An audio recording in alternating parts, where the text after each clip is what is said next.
New ইয়র্কের ইতিহাস গড়লেন জোহরান মামদানি। মাত্র 34 বছর বয়সে তিনি শহরের প্রথম মুসলিম ও ভারতীয় বংশোদ্ভূত মেয়র হিসেবে অভিষিক্ত হয়েছেন। কয়েক মাস আগেও রাজনীতির বড় মহলে তেমন পরিচিত ছিলেন না তিনি, কিন্তু মঙ্গলবার অনুষ্ঠিত নির্বাচনের সাবেক গভর্নর অ্যান্ড্রু কুমো এবং রিপাবলিকান প্রার্থী কার্টিস লিউয়াকে পরাজিত করে নজিরবিহীন বিজয় অর্জন করেন। ভোট কেন্দ্রে রেকর্ড সংখ্যক ভোটার অংশগ্রহণ করেছেন, যা আগাম ভোটের রেকর্ডও ভেঙে দিয়েছে। জোহরান কৌমে মামদানি জন্মগ্রহণ করেছেন উগান্ডার কাম্পালায়। পিতা অধ্যাপক মোহাম্মদ মামদানি ও মাতা ভারতীয় চলচ্চিত্র নির্মাতা মীরা নায়ার।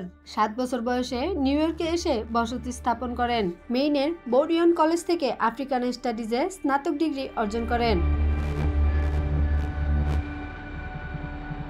রাজনীতিতে প্রবেশের আগে মামদানি আবাসন পরামর্শদাতা হিসেবে নিম্ন আয়ের পরিবারকে বাসস্থানের সুযোগ দিতেন। 2020 সালে কুইন্সের অ্যাস্টোরিয়া এলাকার 36তম জেলা থেকে নিউ ইয়র্ক স্টেট অ্যাসেম্বলি নির্বাচিত হন। 2025 সালে সিরীয় শিল্পী রামা দুয়াজিকে বিয়ে করেন।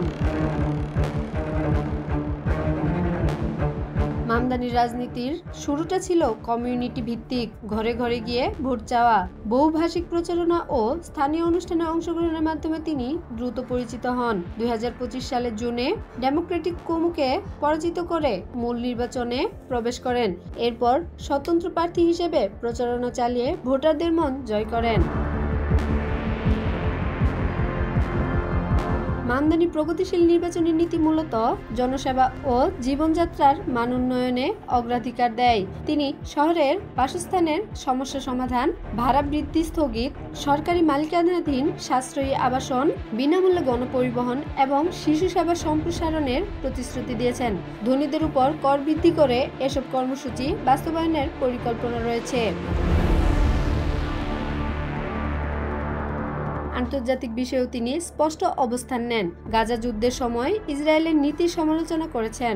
বয়কট ও স্যাংশন আন্দোলনের সমর্থক হিসেবে পরিচিত। তিনি বারবার বলেছেন, তার সমালোচনা কোনো ধর্ম বা জনগোষ্ঠীর বিরুদ্ধে নয়, বরং ন্যায়ের পক্ষে। কমিউনিটি ভিত্তিক, সৎ ও প্রগতিশীল রাজনীতির মাধ্যমে জয়ী হয়ে মামদানির পথ চলা নতুন প্রজন্মের এক নতুন অনুপ্রেরণার নিদর্শন।